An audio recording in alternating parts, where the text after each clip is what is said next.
MPSC वर जीवापाड प्रेम करणाऱ्या सर्व स्पर्धकांना माझा नमस्कार। आत्ताचा टॉपिक खूपच छान आहे, संरचना तारामंडळाची, एनाटॉमी ऑफ द गॅलेक्सी।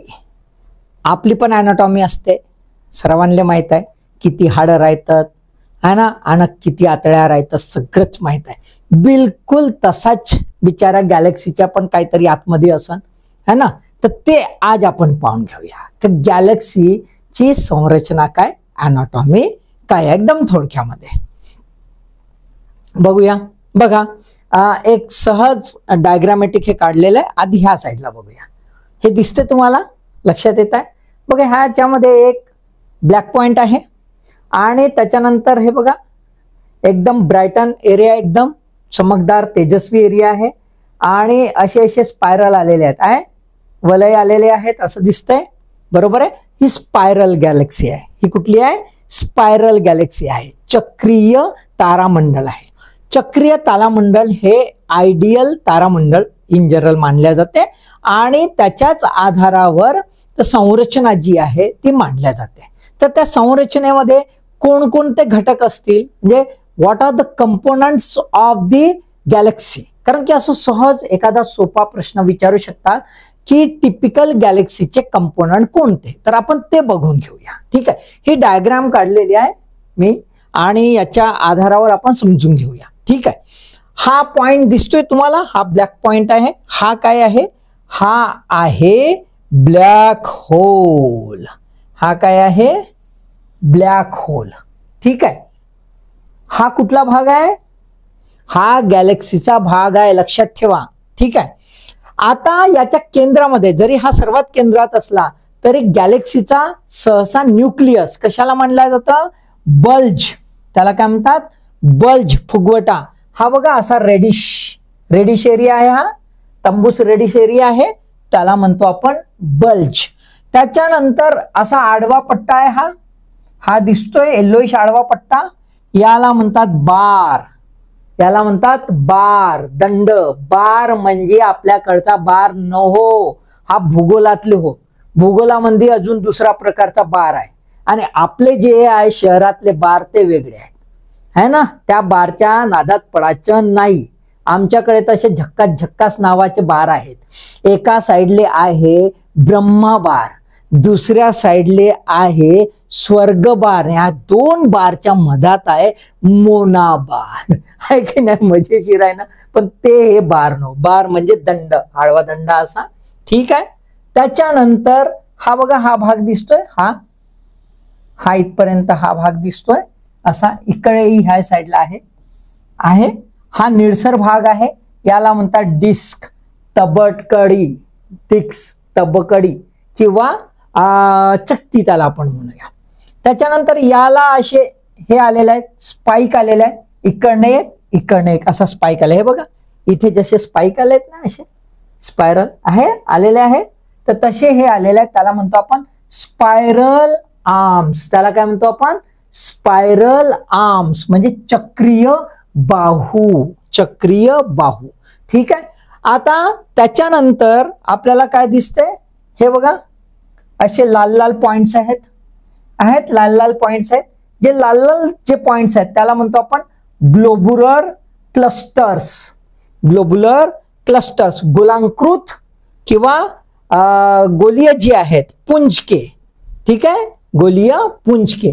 आणि बघा हा येलोइश भाग, म्हणजे तांबूसच्या इथे येलोइश भाग काढलाय, मग हा असा निळा भाग काढलेला आहे, याला आपण म्हणतो गॅलेक्टिक हॅलो। याला काय म्हणतो आपण? गॅलेक्टिक हॅलो, तारामंडलीय प्रभामंडल है ना। हॅलो नसतो का असा एकदम प्रकाशमय भाग, तो प्रकाशमय भाग। ठीक आहे, तर हे काय आहेत? हे कंपोनंट आहेत गॅलेक्सीचे। तुम्हाला सरळ सोपा प्रश्न असाच राहू शकतो, इथपर्यंत प्रश्न राहू शकतो। ठीक आहे, पण याच्यामध्ये थोडंसं अजून डिटेल बघून घेऊया, प्रत्येकाचं काय वैशिष्ट्य आहे काय नाही, जेणेकरून जर आडवे तिडवे प्रश्न आले कुठले तर आपण हँडल करू शकलो पाहिजे। ठीक आहे, ते थोडा वेळ आपण बघून घेऊया। चला, प्रथमतः आपण समजून घेऊया सेंट्रल बल्ज म्हणजे बल्ज, त्यानंतर डिस्क, तबकडी आणि बार। ठीक आहे, दंड। तर पहिल्यांदा सेंट्रल बल्ज, ज्याला केंद्रीय फुगवटा आपण म्हणतो. हा काय आहे लक्षात घ्या, हा काय आहे, हा न्यूक्लियस मानला जातो, केंद्र भाग मानला जातो. जरी सर्वात केंद्रात हा ब्लॅक होल असेल, पण तबकडी जो आहे म्हणजे जी तारामंडल आहे त्याच्यामधला सर्वात महत्वाचा केंद्रीय भाग कशाला म्हणतो आपण, सेंट्रल बल्ज केंद्रीय फुगवटा न्यूक्लियस आहे. हा सहसा कसा आहे गोलाकार, आहे गोलाकार, हा गोलाकार आहे. ठीक आहे. आणि याच्यामध्ये भरपूर तारे असतात, डेन्सिटी जबरदस्त असते, त्यामुळे त्याला अट्रॅक्टिव्ह पॉवर जबरदस्त आहे. डेन्सिटी किती आहे, तर बाजूचे जे तारे असतील याच्या, हे जसे दिसतात ना निळे तारे, त्याच्यापेक्षा हे लालसर तारे, यांची डेन्सिटी इतकी पॉवरफुल असते की ते 10⁴ ने जास्त असते. म्हणजे समजू शकतो की त्याच्या नेबरहूडच्या ताऱ्यापेक्षा त्याचे पॉवर हा जास्त असतो. आता हे जे आहेत हे जवळ आहेत, केंद्रात जवळ आहेत, आणि जवळ असल्यामुळे तिथे कसं असेल, गुरुत्वीय बल जबरदस्त असेल, ग्रॅव्हिटेशनल फोर्स जबरदस्त असेल, तर काहीही उडून घेऊ शकतो. बरोबर आहे. मग तिथे ते लपकले नाही पाहिजेत, बळकन नाही तर लमचे मरून जातील, म्हणून लपकले नाही पाहिजे, म्हणून नाही का ते तिथून निघासाठी हे जोरा जोरा जोरा जोरात फिरते, खूप गरगर गरगर गर असे फिरायला लागते की मग ते काय ताल त्यांचा लागत नाही. इतका ताल बेताल होते का ते रॅन्डमली फिरायला लागते, डुगडुग डुगडुग डुगडुग. काही त्यांची स्पीड जी आहे ते जबरदस्त, रोटेशनल स्पीड जी आहे खतरनाक, भ्रमण गती जबरदस्त असते इतक्या साईडला. ठीक आहे. आता त्याच्यामुळे हे रॅन्डम मोशन होत राहतात तारे, हे त्यांचे तालचे बेताल होते. अत्यल्प वायू प्रमाण आहे इथे, गॅस जे आहे त्याचं प्रमाण कमी आहे, गॅसचं प्रमाण इथे कमी आहे. आणि इन जनरल जर याला बघितलं तर जे एलिप्टिकल शेपचे जे गॅलेक्सी असतात, म्हणजे लंब गोलाकार गॅलेक्सी जे असतात, बिलकुल त्याचे वैशिष्ट्य इथे आहे. आता त्याचे वैशिष्ट्य इथे आहेत म्हणजे काय, इथे बघा मी तांबूससर काढून दिलेला आहे रंग, लालसर तांबूससर. तर तुम्हाला आठवत असेल याच्यापूर्वी मी ब्रह्मांडामध्ये सांगितलं होतं आणि गॅलेक्सीमध्ये सांगितलेलं आहे याच्यापूर्वी की 2 प्रकारच्या गॅलेक्सी आहेत है ना, आणि एक लाल प्रकारची आहे, एक निळ्या प्रकारची आहे. तर लाल प्रकारची जी गॅलेक्सी आहे ती कशी असते ते मी सांगितलेलं आहे. तर ती कुठली आहे, एलिप्टिकल गॅलेक्सी. ती कशी आहे, रेडिश आहे, डेड सन्स असतात तिथे, डेड स्टार्स असतात. तर इथे पण आपल्याला दिसतात रेड सन्स है ना. मग हे रेड सन्स म्हणजे जुने आहेत हे स्टार, हे जुने स्टार असल्यामुळे बिलकुल लंबगोलाकार एलिप्टिकल जे असतात गॅलेक्सी त्याच्यासारखं याचं वैशिष्ट्य आहे. राईट. आता इन जनरल जर हा पाहायला बसलो आपण तर हा चक्रीय तारामंडळात स्पष्टपणे दिसतो. बघा एकीकडे याचं वैशिष्ट्य कोणासारखं आहे, एलिप्टिकल गॅलेक्सी सारखं. कोणतं वैशिष्ट्य आहे, रेडिशनेस. आणि सर्वसाधारणतः ते स्पष्टपणे कुठे दिसतात, तर स्पेरिकल गॅलेक्सीमध्ये दिसतात. फरक लक्षात आला, लक्षात आला. ठीक आहे. तसंच आता बघून घेऊया आपण तबकडी. तर तबकडी ही ल्युमिनस असते, तेजस्वी असते, एकदम सर्वात जास्त ब्रायटन, कारण की इथून निळा प्रकाश पडताना आपल्याला दिसतो. अधिक विस्तृत असते, मोठी आहे, अधिक विस्तृत असते, लंब गोलाकार असते. म्हणजे ही सहसा कशी असेल, अशी असेल, लंब गोलाकार एलिप्टिकल साईजची असेल. ही थोडीशी सर्क्युलर साईजची गोलाकार असते सेंट्रल बल्ज, आणि तबकडी ही लंब गोलाकार असते. तेजस्वीपणा याचा जे आहे, याचा पॉवर जो आहे, ल्युमिनिसिटी जी आहे, इथून इथपर्यंत जाताना ही कमी कमी होत जाते. इथे कमी असते आणि इथे अधिक असते, इथे कमी असते, आणि याच्यानंतर मात्र त्याची ल्युमिनिसिटी सुद्धा संपून जाते, एका टोकानंतर संपून जाते. ठीक आहे. राईट. आता आपण बघूया दंड, बार. बार याला आपण समजून घेऊया.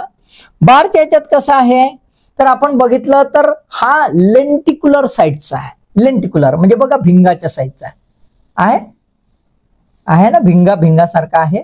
बरोबर आहे. हा भिंगाच्या आकाराचा आहे, लेंटिक्युलर साईज आहे, आणि म्हणजे एकदम सरळ सरळ आहे ना, असा सरळ सरळ आहे. परंतु हा काम कसा करतो, फनेल साईजचा करतो. फनेल, फनेल माहित आहे तुम्हाला, अशी जी फनेल असते, हा फनेलचं काम काय आहे की इथनं जे काही द्रव्य आहे हे इथून इथे जाते. बरोबर आहे. फनेलचं बिलकुल हे पण फनेल सारखंच आहे. आणि फनेल सारखं असल्यामुळे याचं काम काय आहे की ह्या तबकडीमध्ये म्हणजे डिस्क मध्ये काय असते, धुळीय चिकण असतात, धूळ असते, डस्ट आणि गॅस असते. हे काय करते, ओढून घेते अशी, आणि ओढून कुठे नेते, सेंट्रल बल्जच्या जवळ नेते. आणि सेंट्रल बल्बच्या जवळ नेऊन तिथे अशी धुसमुस करते, म्हणजे एकदम क्राउडिंग करते असं. आणि क्राउडिंग झाली की इथे धडाधड धडाधड ब्लास्ट, आणि मग ब्लास्ट झाल्यावर इथे काही प्रमाणात आपल्याला स्टार फॉर्मेशन दिसते. काय दिसते? Star formation. अदरवाईज सेंट्रल बल्बमध्ये कोणते स्टार आहेत? ओल्ड आहेत. न्यू स्टार आहेत का? म्हणजे ताऱ्यांची निर्मिती तिथे होते का? नाही, ताऱ्यांची निर्मिती तिथे होत नाही. ताऱ्यांची निर्मिती कुठे होताना दिसते? डिस्क मध्ये होताना दिसते. कारण की सर्वसाधारणतः हे बघा, धुळीचे हे बादल आहेत, this are the clouds of dust, हे इथे आहेत, इथे नाही आहेत. पण हे काय करते? असं ओढून नेते आणि इतक्यात काही प्रमाणात जे आहे ते स्टार फॉर्मेशन करतं. म्हणजे फनेलचं काम हे बार करत असतात. आलं लक्षात? काही अडचण याच्यामध्ये? ओके, चला पुढे जाऊया. आता जर डिस्क बघितली तर डिस्क कशा अँगलने आपण बघतो त्याच्यानुसार त्याचे 3 प्रकार आपल्याला दिसून येतात. एक, जर सरळ स्ट्रेट बघितलं, जसं तुम्ही आता स्ट्रेट बघत आहात, तर स्ट्रेट बघितलं तर कसा दिसते? असा माणूस सरळ दिसते ना, असा सरळ. हा, तर असा सरळ. तर तिथं पण असं स्ट्रेट बघितलं तर सरळ दिसते, म्हणजे अशी गोल दिसते, अशी गोल दिसते. आलं लक्षात? हे बघा, आहे गोल है ना, गोल दिसते. फेस ऑन, सामोरून. चक्रीय, सर्क्युलर दिसते. कोणती दाखवली गॅलेक्सी? इथे नाव दिलंय NGC 4622, ही अशी दिसते आपल्याला सरळ. त्यानंतर जर तिरपा पाहिला, तिरपे लोक असते ना, काही काही असे चकणे पाहिजे जाणून बुजून अशा तिरप्या नजरेनं चालाक जे राहते ते, तर तशी तिरप्याच्या नजर पाहिला तर आपल्याला कसं दिसते? कसं दिसते? एलिप्टिकल. कसं दिसते? एलिप्टिकल. हे M31 हो. M31 हा जो आहे कोड, हा कोणत्या गॅलेक्सीचा आहे? याचं नाव काय आहे? आठवते का? आठवते ना? आठवे? मग ते आधी गॅलेक्सी सांगितलं होतं इंट्रोडक्टरी, पाहून घ्या ते. अरे प्रश्न असे विचारतात बाबा, हा खूप महत्वाचा आहे. लक्षात आलं का? आता तुम्ही म्हणाल, तुम्ही म्हणायला लागला खूप, तसं नाही, पण हा खरंच महत्वाचा आहे. म्हणजे असा प्रश्न विचारू शकतात, कारण की हा अत्यंत महत्वाचा आहे. पुन्हा तेच, अरे खरंच महत्वाचा आहे. तुम्ही वाचून तर घ्या, बघून तर घ्या, कोणती गॅलेक्सीचा संकेतांक हा M31 आहे. तुम्ही म्हणाल हो बरोबर बोललास भाऊ तू, बरोबर आहे. आणि तिसरं जे आहे, काठावरून असं पाहिलं तर, मला असं पाहिलं तर तुम्ही कसा दिसतो? असा, है ना, तर तसा पातळ थीन, तसा बारकाचा मी है ना, पातळ थीन. इथं NGC 4452 बघा कसा पातळ आहे, हे बघा, आहे अशी चकती, एकदमच छोट, बरोबर आहे, राईट. तर आपल्याला कसं दिसते? गोल दिसते, एक लंब गोलाकार, आणि एक आपल्याला कसं दिसते? अशी चकती. असे 3 प्रकारचे डिस्क अपीअरन्स आपल्याला दिसून येतात. त्याच्यानंतर जर आपण कंपॅरिझन करतो म्हटलं, सेंट्रल बल्ज आणि डिस्क, हे खूप महत्वाचं आहे. सेंट्रल बल्ज जर बघितलं आपण, तर सेंट्रल बल्ज कसा आहे? काय बघतो आपण सेंट्रल बल्ज? तर सेंट्रल बल्ज असा गोल गोल गोल गोल गोल गोल गोल गोल गोल गोल गोल गोल गोल गोल गोल गोल आहे भाऊ. आनंदात काहीतरी आहे ना, असा आहे, असा आहे. आणि याच्यामध्ये काय है ना, टिमटिमाते, ट्विंकल ट्विंकल लिटल स्टार, है ना, ट्विंकल ट्विंकल लिटिल स्टार इथं आहेत. कोणते? लालवाले. आणि इथं डिस्क मध्ये, डिस्क जर बघितली तर अशी डिस्क कशी आहे? अशी. आता जर अशी डिस्क बघितली आपण, त्या डिस्क मध्ये कशी आहे? कशी आहे? स्टार. हा, कशी आहे? स्टार. डिस्क मध्ये आपल्याला दिसते स्टार, है ना, असे ब्ल्यू वाले, बरोबर आहे, ब्ल्यू वाले. आता याच्या आधारावर जर आपण समजायला गेलो तर आपल्याला काय दिसते? जर सेंट्रल बल्ज आहे तर सेंट्रल बल्ज मध्ये आपण कसे बघतो? Old star. ओल्ड स्टार कसे असतात? रेडिश. ओल्ड स्टार कसे असतात? रेडिश. आणि चकतीमध्ये न्यू स्टार. न्यू स्टार कसे असतात? ब्ल्यू. आणि म्हणून चकती आपल्याला कशी दिसते? ब्लूइश. आणि सेंट्रल बल्ज कसा दिसते? रेडिश. आणि त्याच्यामुळे सेंट्रल बिलचा ब्लज जो आहे, बल्ज म्हणजे केंद्रीय फुगवटा, याचं कॅरेक्टरिस्टिक्स कशाची आहे? एलिप्टिकल गॅलेक्सीशी रिलेटेड आहे. एलिप्टिकल गॅलेक्सीशी. आणि हे कसे आहे? इन जनरल स्पायरल गॅलेक्सी जे आहेत, म्हणजे चक्रीय ज्या तारामंडल आहेत त्याच्याशी याचं रिलेशन आहे. इथे धुळीचं प्रमाण कमी आहे, धूळ कमी आहे म्हणून तारे निर्माण होत नाही. इथे धुळीचं प्रमाण भरपूर आहे, ते धडधड आदळते आणि ब्लास्ट होऊन तिथून तारे निर्माण होते. बरोबर आहे. आता हबल तारा प्रणाली जी आहे, हे वर्गीकरण आपण स्पेशल पाहूया. तर त्याच्यामध्ये जर बघितलं आपण तर याची जे आहे प्रॉमिनन्स हे कमी कमी होत जातं. म्हणजेच काय, तर सेंट्रल बल्ब जसा विड्रॉल होत जातो, दुसर सावून जातो आणि इरेग्युलर तर दिसतच नाही. इथे मात्र आपण बघितलं तर याची प्रमुखता वाढत वाढत जाते. 1 2 जर सपोज टू बी स्पायरल बनले तर 2च्या जागी मग तबकडी जी आहे अजून स्पायरल बनवत जाते आणि लांब लांब लांब लांब होत जाते. ठीक आहे. आता आपण बघून घेऊया चक्रीय बाहू म्हणजे स्पायरल आर्म्स. हे जे आहे आपण बघतो इथे बघा, सी आपण बघतोय हा काय आहे, ही डिस्क आहे. हा एवढा पोर्शन काय आहे, हे डिस्क आहे आणि हा काय आहे, सेंट्रल बल्ब आहे. ह्या डिस्क मधून म्हणजे ह्या तबकडीमधून ते निर्माण जे होतात असे स्पायरल, त्याला आपण काय म्हणतो, स्पायरल आर्म्स म्हणतो, है ना. स्पायरल आर्म्स कुठून निघतात, निर्मिती कुठून होते, तबकडीपासून. निर्मिती कुठून होते, तबकडीपासून. आता इन जनरल जर टिपिकल स्पायरल गॅलेक्सी पाहिले आपण तर 2 स्पायरल असलेच पाहिजे, 2 स्पायरल असलेच पाहिजे, हे नॉर्मल आहे. पण बऱ्याच गॅलेक्सीमध्ये 3 किंवा 4 स्पायरल सुद्धा आपल्याला दिसून येतात, 3 किंवा 4 स्पायरल दिसून येतात. ठीक आहे. आता याच्यामध्ये खास गोष्ट काय आहे, तर तबकडी आहे, तबकडी आहे आणि स्पायरल आर्म्स त्याच्यापासून निर्माण होत आहेत म्हणूनच तारे दिसत आहेत. स्पायरल आर्म्स नसते तर ताऱ्यांचे इतक्या मोठ्या प्रमाणात निर्मिती झालेली दिसली नसती. तबकडीपासून याची निर्मिती होते, ताऱ्यांची निर्मिती म्हणजे स्पायरल आर्म्सची निर्मिती तबकडीपासून आणि स्पायरल आर्म्स मध्ये ताऱ्यांची निर्मिती होताना दिसते. आता ताऱ्यांची निर्मिती जी आहे ही तबकडीपासून कशी होते का, तर इथे काय आहे, इथे धुळीचे कण आहेत म्हणजे धूळ आहे आणि सोबतच इथे काय आहे, वायू. पर्टिक्युलरली कोणता वायू आहे, हायड्रोजन वायू आपल्याला इथे दिसून येतो आणि विपुल प्रमाणात आहे. आता काय होतं याच्यामध्ये, काय महत्वाचं आहे, काय होतं, तर इथे जो आहे तारा एखादा आणि इथे जो तारा आहे ना, इतक्यात आपण असं करूया, थोडेसे तारे काढून घेऊ, है ना. इथे एखादा तारा आहे आणि इथे एखादा तारा. आता हा जो तारा आहे आणि हा तारा हा जवळ आहे सेंट्रल बल्बच्या, त्याच्यामुळे याची गती कशी असेल, अधिक असेल आणि याची गती कशी असेल, कमी असेल. आणि गती याची जास्त आणि याची कमी असल्यामुळे तबकडी कशी होते, अशी मुव्हिंग होते, स्पायरल होते आणि अशी वळून जाते आणि वळल्यामुळे हा स्पायरल आर्म आपोआप तयार होताना दिसतो. तर स्पायरल आर्म्स कशामुळे होतो, तबकडीपासून. आणि कशा प्रकारे, डिफरन्शियल मोशन ऑफ स्टार्स मुळे तो होताना आपल्याला दिसतोय. ओके. आता आपण बघूया गॅलेक्टिक हॅलो. आता काय बघूया, गॅलेक्टिक हॅलो म्हणजे तारामंडळीय प्रभामंडल.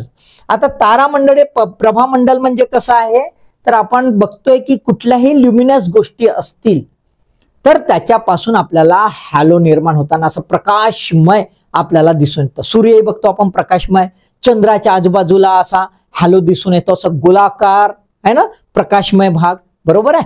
तर तसाच इथे पण प्रकाशमय भाग आपल्याला दिसून येतो. सेंट्रल बल्ब जो आहे तो कसा आहे, रेडिश कलरचा आहे, त्यामुळे तो येलोइश रेडिश कलरचा प्रभा मंडल निर्माण करतं, त्याला आपण बल्ब हॅलो म्हणतो.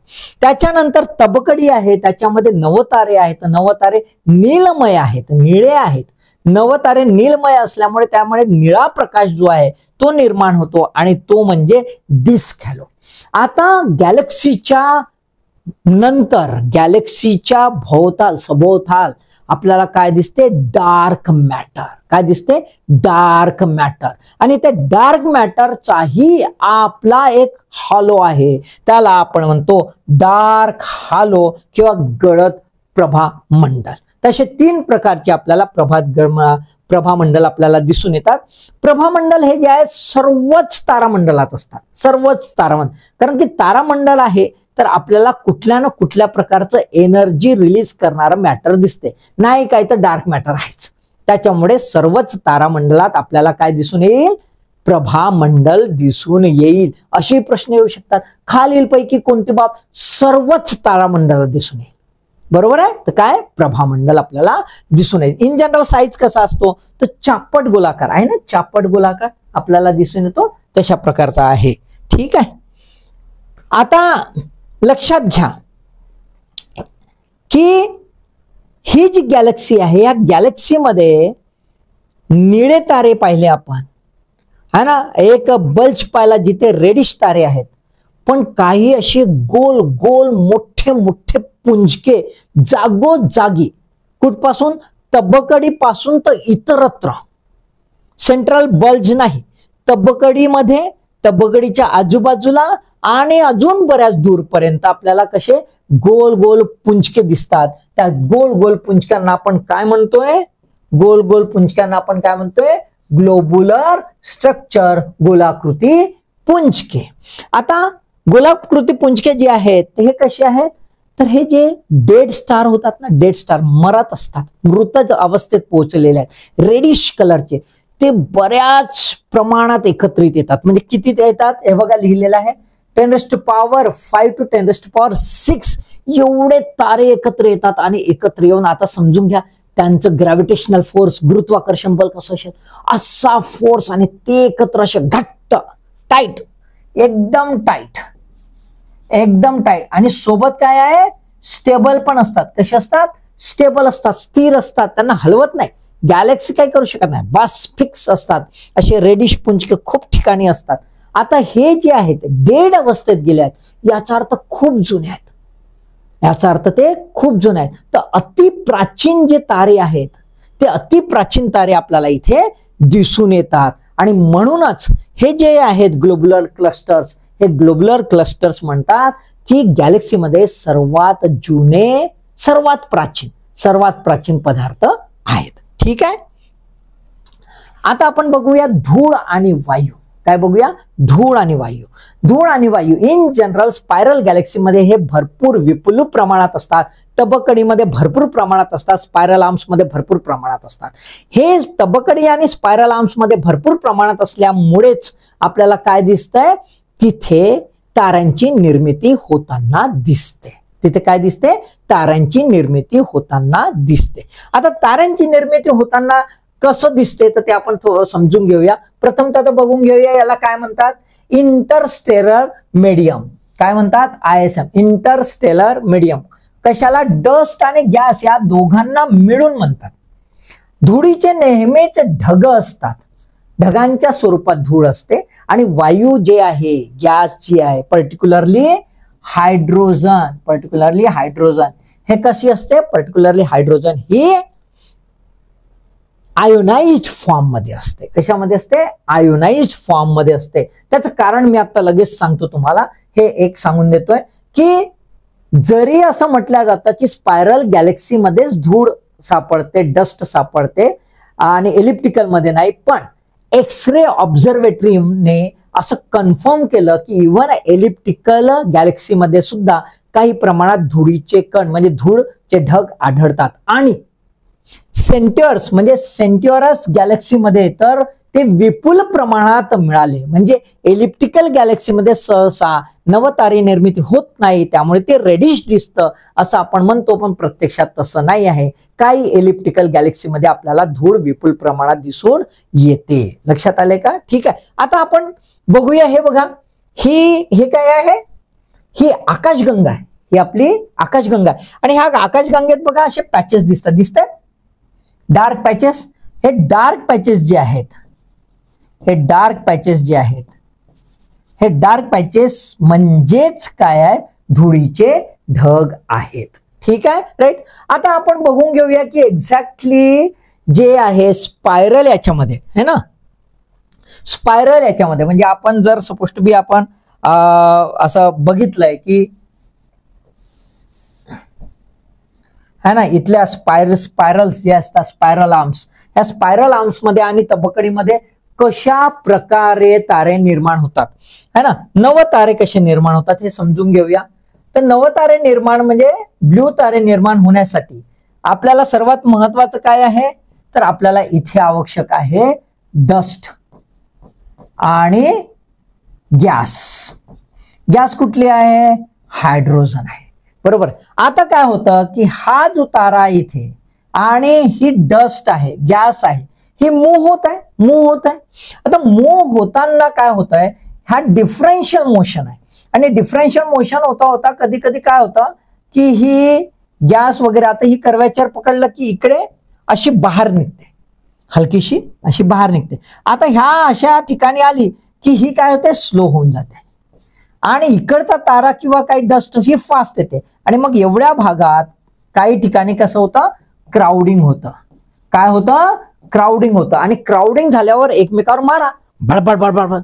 आता हे असे आदळले आमचे इथे आदळले तर इथे काय ब्लास्ट, काय होईल, ब्लास्ट. आता हा जबरदस्त ब्लास्ट आहे, एवढा खतरनाक ब्लास्ट आहे. त्या ब्लास्टमुळे आपल्याला काय दिसतंय की न्यू स्टार्स होताना दिसतात, है ना. एक्सप्लोजन नंतर काय होते, न्यू स्टार्स आपल्याला होताना दिसतात. आता न्यू स्टार जरी हे इथे होत असले तर आता जे स्टार्स आहेत त्या स्टारचं गणित आपण बघून घेऊया की कशा प्रकारे, हे बघा कशा प्रकारे हे जे न्यू स्टार आहेत, हे न्यू स्टार ह्या गॅसला एकदम आयोनाइज कसे करतात. तर हे जे न्यू स्टार आहे, है ना, नवीन तारे आहेत, ह्या नवीन ताऱ्यांची उष्णता जी आहे ही अत्यंत हाय लेवलवर असते आणि ही इतक्या लेवलवर असते की त्याच्यामुळे हे जे हायड्रोजन आहे, हे हायड्रोजनचं आयोनायझेशन होतं. काय होतं, आयोनायझेशन म्हणजे आयन फॉर्म मध्ये चाललं जातं, है ना. आयन फॉर्म मध्ये चालल्या गेल्यामुळे हा जो रिजन आहे, हा पट्टा जो आहे एवढा, हा पट्ट्याला आपण H22 रिजन असं आपण म्हणतो. H22 रिजन असं आपण त्याला म्हणतो. आणि हे H22 रिजन आणि हा क्राउडिंग एलिमेंट याच्यामुळे आपल्याला नवीन तारे तयार होताना दिसतात. आता हा जो क्राउडिंग आहे, क्राउडिंग जो होतो त्या क्राउडिंगमुळे काय होते, डेन्सिटी जी आहे, घनता, ती घनता खूप जास्त प्रमाणात वाढते. घनतेच्या प्रेशरमुळे आणि स्फोटामुळे इथे नवीन तारे निर्माण होतात आणि म्हणूनच आपण ज्या स्पायरल आर्म्स आहेत, स्पायरल आर्म्स, त्या स्पायरल आर्म्सला कधी कधी आपण डेन्सिटी व्हेव्स काय म्हणतो, डेन्सिटी व्हेव्स म्हणजे घनता लहरी, काय म्हणतो आपण, घनता लहरी सुद्धा म्हणतो. आता आपण शेवटचं बघून घेऊया ते म्हणजे कृष्णविवर. काय आहे, कृष्णविवर ब्लॅक होल कुठे असतो, एकदम मधात, सेंट्रल बल्बच्या मधात.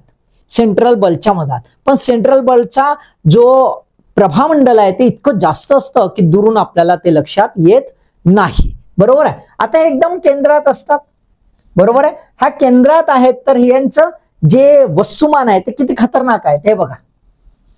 एक्सटेन्शन जबरदस्त आहे, 10⁻⁶ to 10⁻⁹ मास ऑफ अ सन. आपल्या सूर्याच्या पेक्षा एवढं मासचे आहेत, अत्यंत जास्त असे घनतावाले आहेत आणि इतके जास्त आहे की याच्यामध्ये लाईट जाते ती पण परत येत नाही.